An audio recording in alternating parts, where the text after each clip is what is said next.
Now this is another guest replay from Middle East Beast. You may remember him from such videos as the Churchill 3 where he got 5 kills, which was a very nice game. And this time he is in his T110E5 American Tier 10 heavy tank. And he is here on an assault battle on, what is it, Sand River, that's it. This is like the third time that I'm trying to record this. First time World of Tanks crashed on me, and then the second time the guns are very loud compared to the actual game. I mean, they're alright, they're alright listening to them through the headset here. However, actually in the video, they're like massively loud, so unless I have them on like 1% in-game, they'll like drown me out. So instead I've just had to adjust my microphone.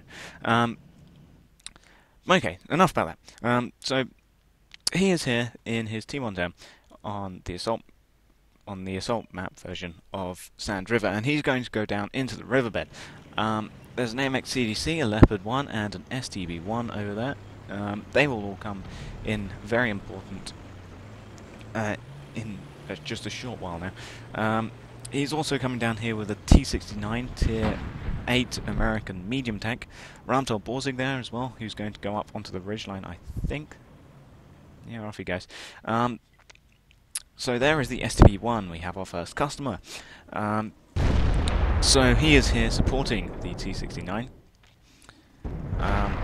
Pops out, puts a shot straight through the front of that STB1.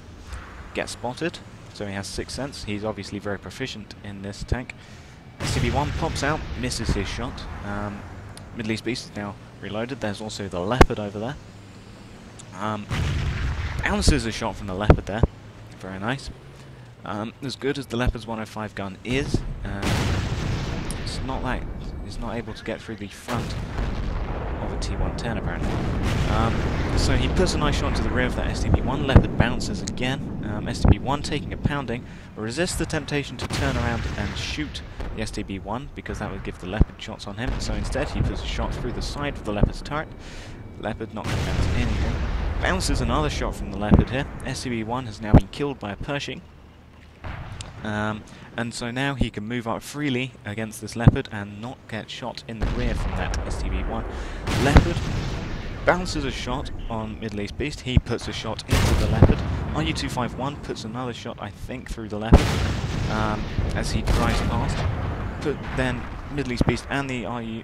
No, it might not be the RU. I don't know. Somebody else put a shot into the Leopard 1. RU rams him.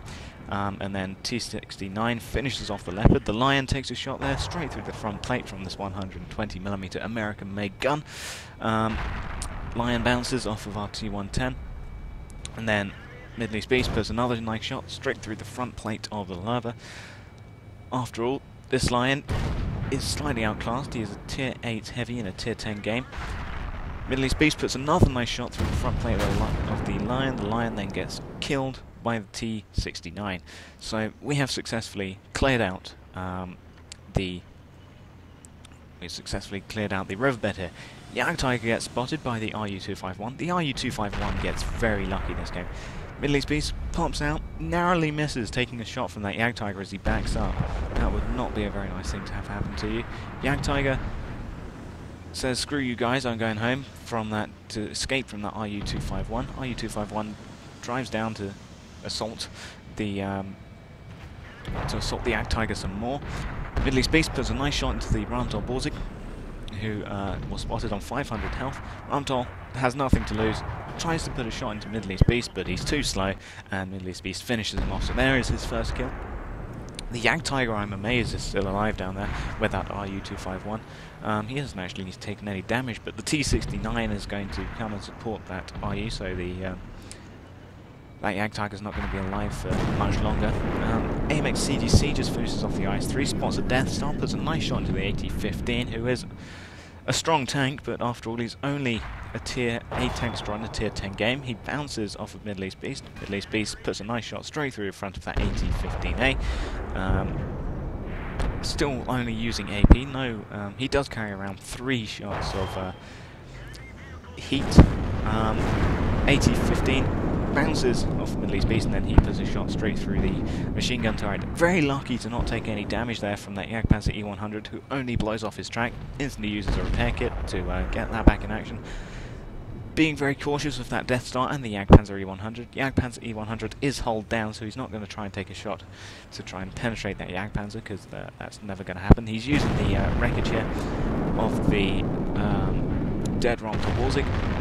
Luckily that Jagdpanzer misses, and so now he can pop out, see if he can take put any shots into this Death Star, and indeed he does, straight through the front of his turret. Backing off from that Jagdpanzer, because the Jagdpanzer is going to be reloaded. RU-251 there, charging in. Jagdpanzer is now being forced to move. Well, takes a shot in the side from that RU-251, and now he's being forced to move to deal with the new threat of the RU. Being very cautious and tries to move up again. Spots the Death Star, takes an unfortunate massive hit, shaves off half his health there, probably from Hesh fired from that Death Star. He does put some nice return shots into that Death Star. There is the first shot that he places wrong. It goes straight clean over the top of the Death Star there. There is where the Death Star penetrated on that machine gun turret. Puts another nice shot into the Death Star, over 450 damage, leaving on 29 health for Pershing to kill him. And Pershing does kill lots of low health tanks here. That M41 Bulldog is very lucky to still be alive on 13 health. The RU also is very lucky to be alive on 40 health. There is the enemy RU-251. Middle East Beast puts a shot and destroys his track, and the Jagdpanzer E100 does its thing and just insta-kills him. He's not going to be feeling very happy. MX-CDC going up against a friendly E75. Tries to put a shot into that CDC. And he does indeed, leaving him on 39 health for the Pershing to kill him. So there's two low health tanks that the Pershing has just executed. Now there's only 3 of them left. There's the Bulldog, there's the RU, being very lucky. Like to see his perspective from it, that RU-251. E75 tries to get a shot, but bounces unfortunately. Then sees the rear and sides of an IS-3, sorry. IS-3 is going for that RU-251, unfortunately bounces off at the rear of that IS-3. RU-251 has just killed the E-75. IS-3 going for the RU, but then the Jagdpanzer saves his bacon, and Middle East Beast also puts a shot into him. Now there's only the Jagdpanzer E100 left, and he has now died from the T69, I think. So, first off, thank you for sending in that replay, Middle East Beast. It's a very nice replay to watch, even though I have watched it about 3 times from now. But still, good things can never get old, mostly. So here he is, looking all battle-scarred with that massive penetration from the Death Star's 183mm gun.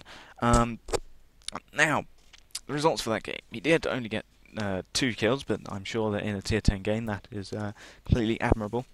So he was top on XP earned, obviously. Did over 7,000 damage, 7,076 damage in total. He got 4 medal things. He got Cool-Headed, Steel War, Confederate and High Caliber in that game. And then, as I was looking at this on World of Tanks replays, I sorted it by damage dealt. And the next person on his team, Middle East Beast here, did over 3,000 more damage than him. The next person on his team did just shy of 4,000 damage. Middle East Beast did over 3,000 more damage than the next person on his team, which is amazing. Yeah. For the Ash Wally, moving on to XP and credits now, he got 1,139 base XP, and this was his first win of the day, and it was during the ×3 week. So, in total, after the 3 times XP, he got 3,417 XP for this amazing match. And as for the credits, 66,579 credits base. However, after repair and resupply, he only got 26,269 credits. Yes, it cost him over 24,000 credits in ammunition, and that was only AP. So it cost him it cost him over 12,000 to repair his tank, and that was at half health. I would get that amount of credits just base if I had a good game of my Panzer II, and that's without counting in my own repairs and resupply of my own Panzer II. So, yeah, very expensive things to run these tier 10s. He fired 23 shots. Well, all of them were AP. He didn't fire any high explosive or any heat rounds. 21 of his shots hit, with 19 of them penetrating to do his over 7,000 damage. He only received 11 hits, but of those 11 hits, only one of them penetrated. Granted, it was a very, very big damaging hit, but it was still only the only penetration that he got. 10 of them bounced, hence the reason why he got cool-headed and steel wall. He only spotted 2 tanks, but of those 2 tanks that he spotted, he got 1,717 spotting damage, and the potential damage that he received was 3,220, so over 3,200 damage potential he could have received. So, yeah, this was a very nice game, so I will thank you again for sending this in, Middle East based, and I will thank you all for watching, and goodbye.